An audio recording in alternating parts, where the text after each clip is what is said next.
Hello everybody, Chugging into 1000 new reporting for duty. Welcome back to another episode of Kirby in the Forgotten Land plus Starcross World. In the last episode, we basically did the Dream Parade twice, because first time just getting all the Waddle Dees, and then second time getting the Flare Tornado blueprint to do this treasure road, followed by the other two treasure roads we actually started the episode with in the last episode. This time, we've only got one place left to go and explore in Wonderia Remains, which is Danger Under the Big Top. Now, before we actually enter this boss fight, you actually want to say, you notice how the silhouette of the boss looks like a feline.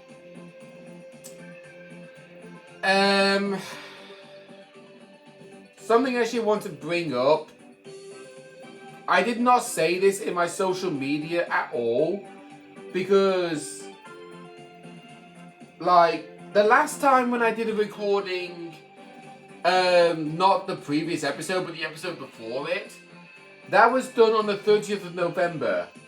I didn't get a chance to do an LP recording on Sunday last week, so I'm ending up doing it right now today on the 14th, when I missed out on the 7th. The reason being for the 7th of December to not have a recording session was because of two reasons. One is because I had to do a football monthly tournament and I wasn't heavily in a good mood to do a recording that day because of doing the tournament, because I knew all hell was going to break loose. But also, on that same week, on the 2nd of December, a Tuesday, I was scheduled to come in to do an early morning cleaning shift at my place of work.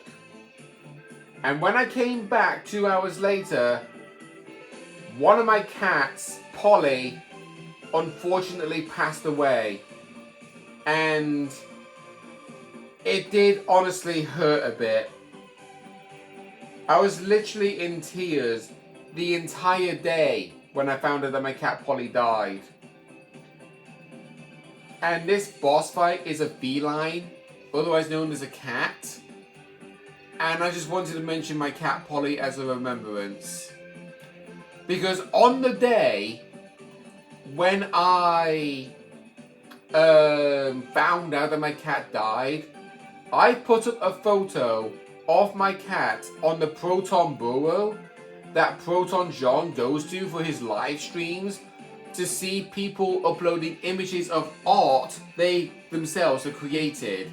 And I just wanted to share the news about my cat Polly passing away when he was doing his game clearing Twitch recording of a Castlevania game. So obviously I'm not expecting Proton John to be watching my videos, but if he does actually watch one of my videos and he sees this video, thank you for your heartfelt support to me when I was in an emotional state that day. It actually means a lot to me that you expressed your heartfelt concern for my well-being. So anyway, back to focusing on this boss fight. There is the boss right down there in the center of the arena. You have the option to choose Bomb, which is terrible, Ranger, which is not necessarily a bad ability to do, and Sword.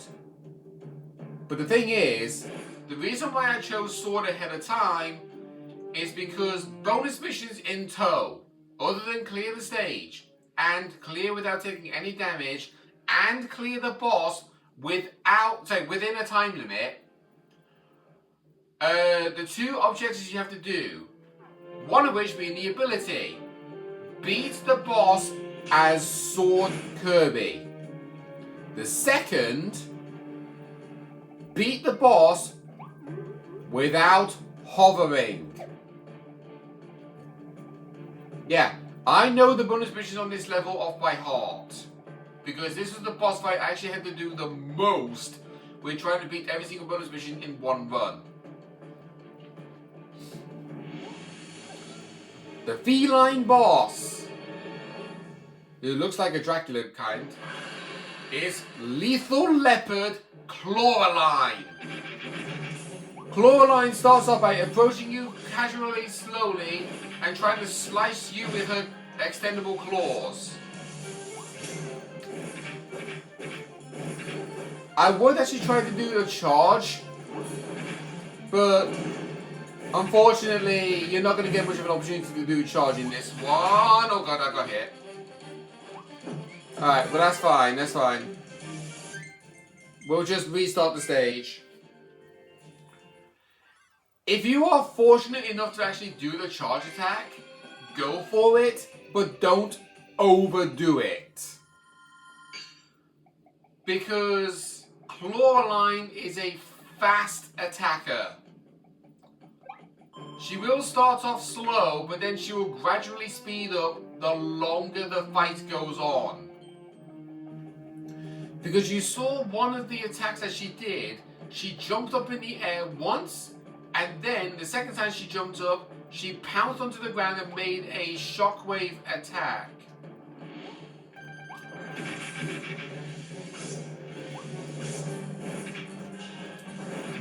Okay, I got a charge attack in, but I'm not doing the heavy charge.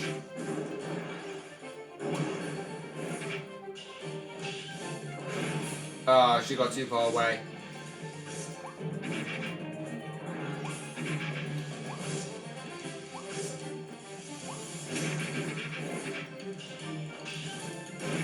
Okay, there we go. Got the good charge on that one. Oh, this one. Okay. That's like a slow attack where she's charging her basic sword attack.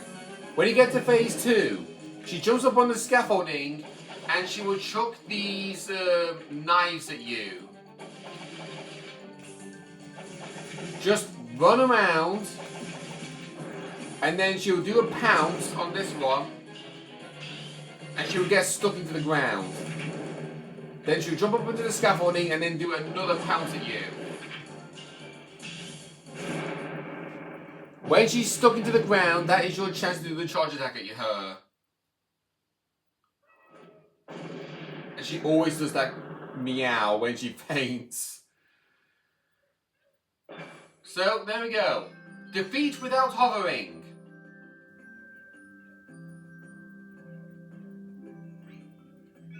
Defeat within 1.5 minutes. Clear without taking any damage.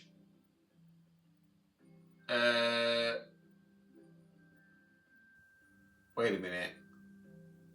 Wait, am I wrong?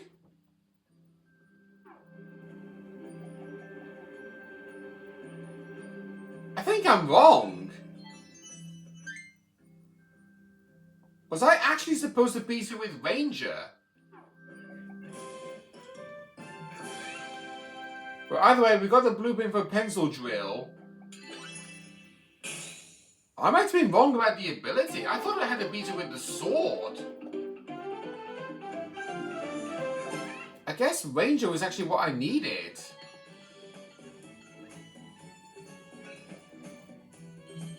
Yeah, hit high up Clawline using Ranger. I was wrong. I had one ability that I was wrong about.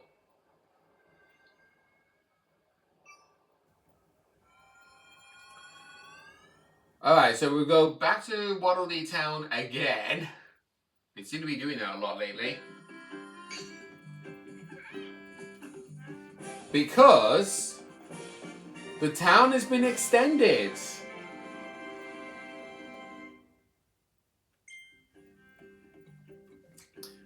We are now able to get Volume 2 figurines, which, by the way, you were not able to find a single Volume 2 figurine at all in the first 3 levels of the game, because they first begin appearing when you explored the 4th level.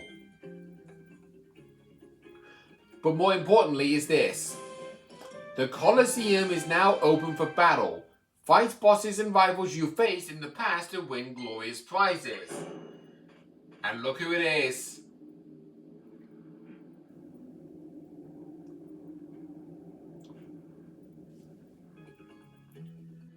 That seemed a familiar face, don't you agree?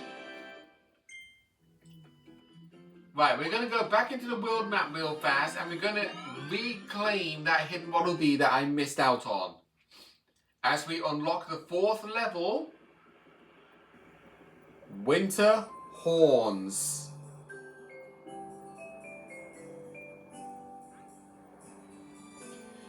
It's very fitting for me to actually be able to unlock this area right now, considering that we are in the Christmas month upon me doing this recording. And thinking about it, I am not 100% sure if I'm going to be able to have a recording session on Sunday next week, and if I remember to upload my 4 videos at the beginning of tomorrow leading into Thursday, because I have been forgetting to do my updates again. So if I fail to remember to do a upload by the time it approaches Christmas Day, or I do not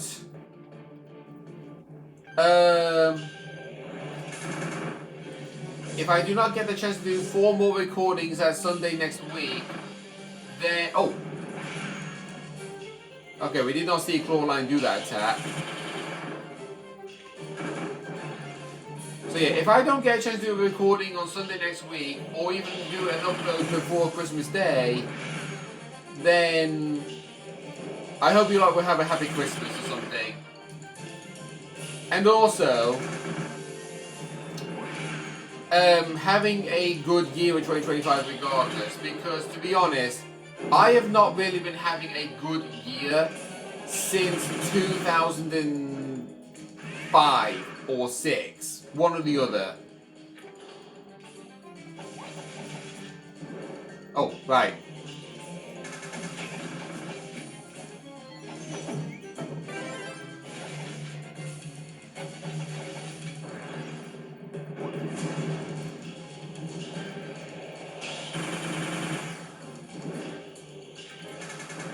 Right, there we go.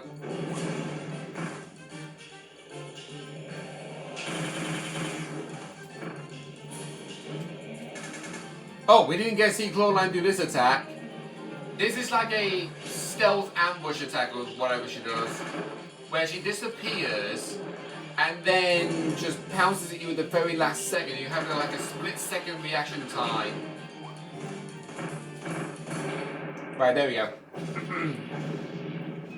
So yeah, I honestly am serious.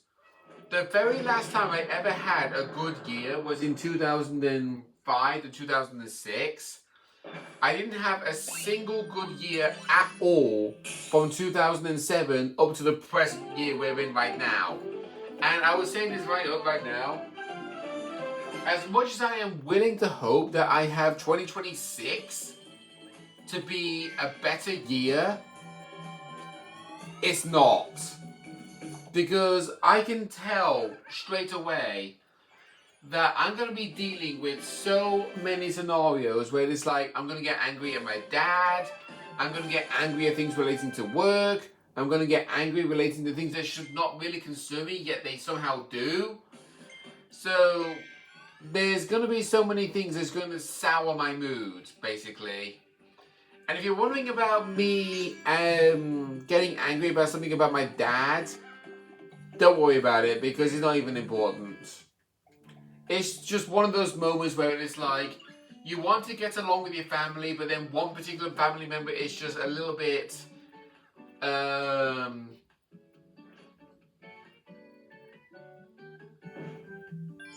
like, I want to say self-hearted, where it is like, they don't really express heart to anybody other than themselves, basically. Because my dad does actually show love to basically most of the people in my family. He shares a ton of love to his mum, being my grandma. He shares a bit of love to my brother. He hardly shows any love to my mum, but any love directed to me, I don't get any of it. I seriously don't. Like, I honestly want to feel love with my dad more often, but every single time, no matter what I say, no matter what I do, all I get from my dad is the feeling like I'm having my head bitten off. And honestly, I get sick to blinking. I get sick and tired of it. Anyway, hidden rare stone found on top of the weapon shop. And we're going to be going to the Colosseum. If we talk to commentator Waddle Dee, we get to participate in the Meta Knight Cup. First time clearing it, we get ourselves a blueprint for a trouble followed by 500 star coins and a rare stone.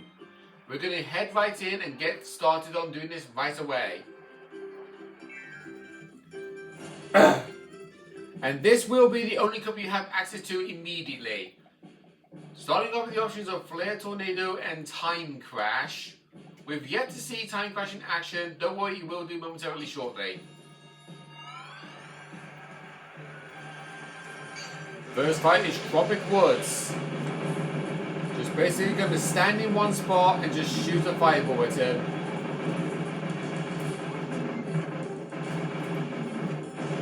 There we go.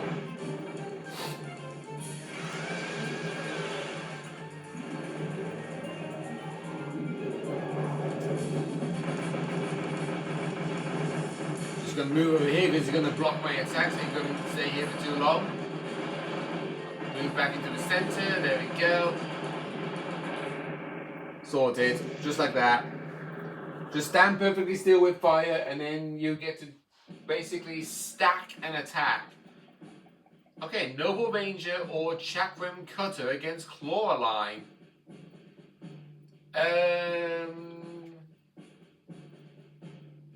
Nah, we'll stick with fire. We'll stick with fire.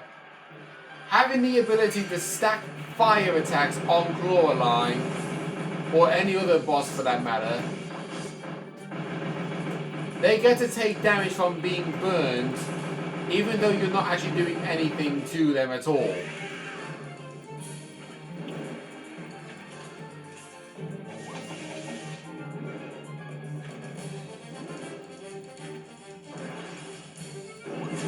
Yeah, we're fighting her in the Colosseum. Her attack routine is slightly different.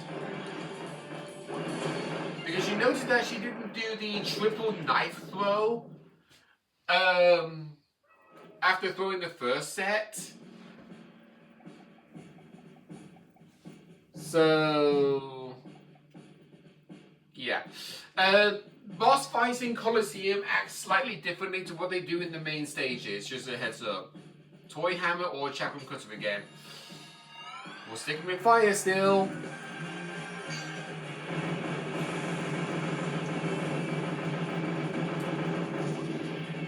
There we go.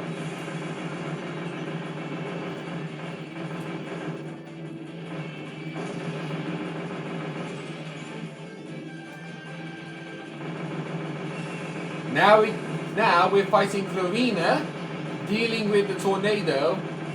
I guess if we're making her hot under the collar, I guess it's coming up with a heat wave. Because a heat wave is basically like hot wind, in other words. I know, it's a pretty lame joke, but I don't care at this point. Right, going to deal with Wild Bonkers and also Wild Frosty.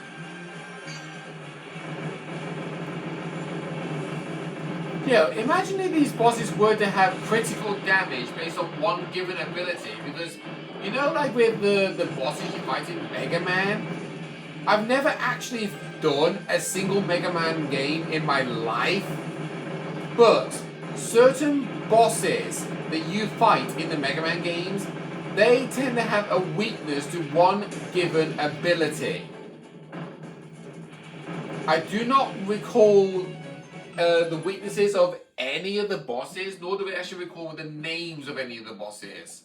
But all I know for definite is that it probably would actually make sense for it to happen in this game. Not saying that every single boss should have a weakness to the fire ability, because basically the beast pack, the majority of them are known to have fur, and you're burning fur away from their body. It's kind of like, yeah. So, but also the tropic woods as well.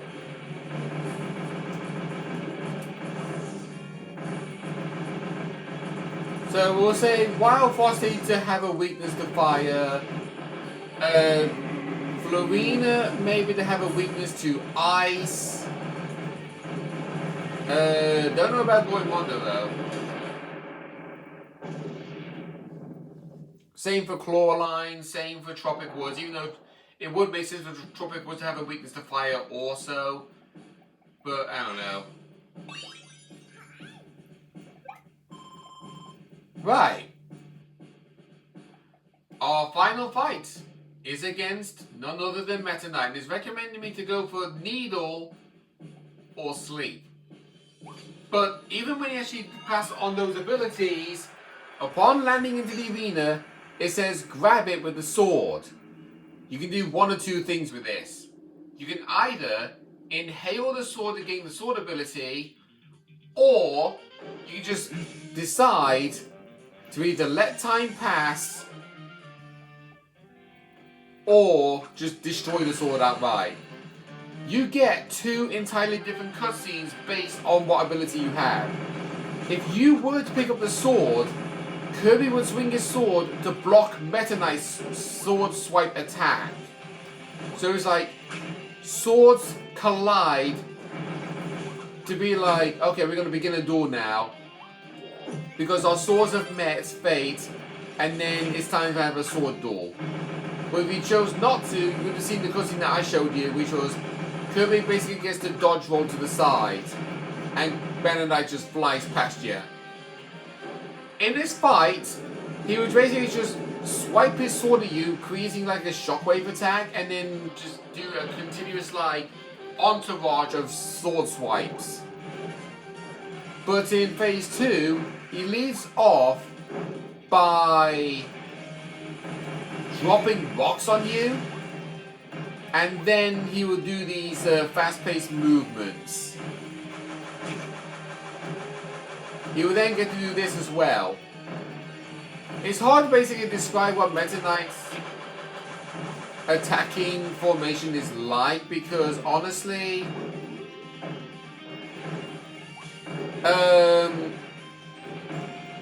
you can see for yourself how Meta Knight attacks, so it's hard to basically describe it in action of what is actually happening.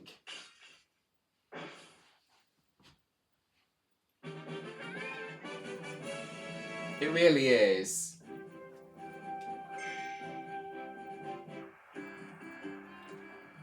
So there you go. We actually get ourselves the star coins, a rare stone, and also the blueprint, which is for, believe it or not, Meta Knight's sword.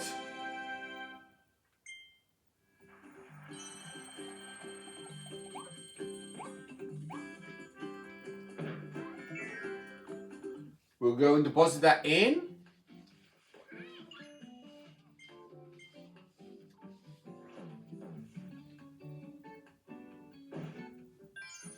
Back is feeling a little bit tense, so I need to stretch occasionally. I really ought, like, honestly, the fact is, like, with the Meta Knight sword, it's actually weaker in power than a Gigant sword, but its rapid fire rate is significant.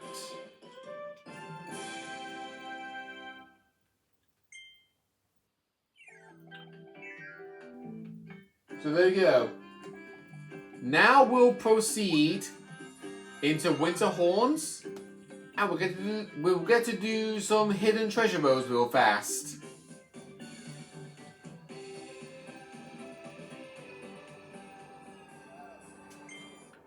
We'll search over this standalone tree. There is our first hidden treasure road, containing Light Bulb. So having to navigate in the dark, in other words.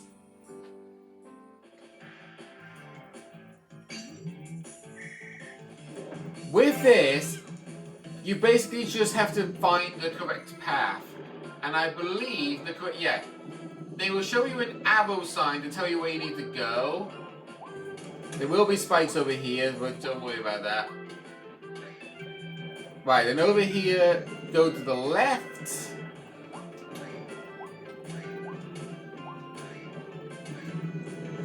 There we go, charge this up. I believe if we go up this way is the correct path for you to go. And then jump along, because this is actually the correct path you need to take.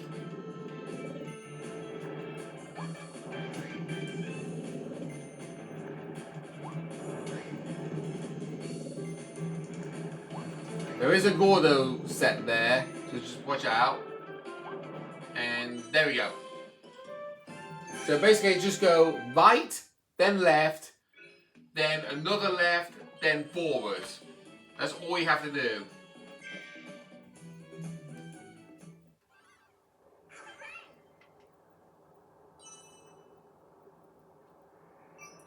Now for the other hidden treasure row, which I think is actually found, yeah, down here.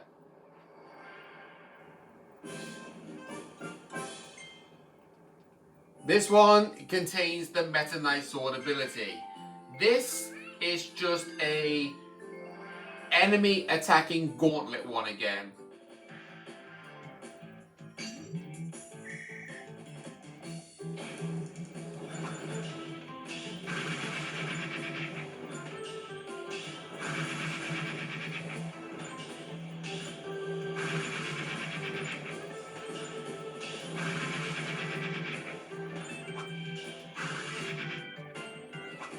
Right.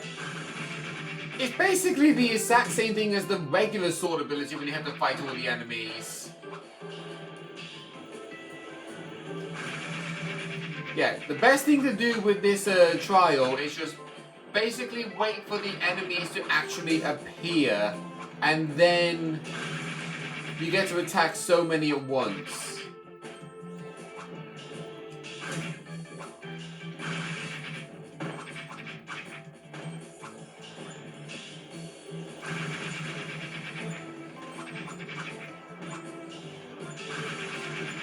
Right, there we go.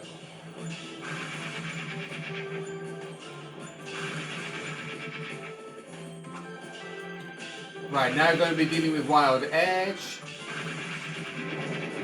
Just ignore the sword blade enemies. They'll just run into you.